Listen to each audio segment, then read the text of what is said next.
حضرت عائشہ رضی اللہ تعالی عنہ فرماتی ہیں کہ ہم حج کے ارادے سے نکلے۔ جب ہم مقام صرف میں پہنچے تو میں حائضہ ہو گئی اور اس رنج میں رونے لگی کہ رسول اللہ صلی اللہ علیہ وسلم تشریف لائے۔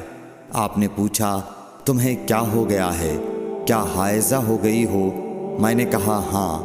آپ نے فرمایا یہ ایک ایسی چیز ہے جس کو اللہ تعالیٰ نے آدم کی بیٹیوں کے لیے لکھ دیا ہے، اس لیے تم بھی حج کے لیے افعال پورے کر لو، البتہ بیت اللہ کا طواف نہ کرنا۔ حضرت عائشہ رضی اللہ تعالی عنہا نے فرمایا کہ رسول اللہ صلی اللہ علیہ وسلم نے اپنی بیویوں کی طرف سے ایک گائے کی قربانی کی۔ صرف ایک مقام مکے سے 6-7 میل کے فاصلے پر ہے۔ صحیح بخاری حدیث نمبر 294۔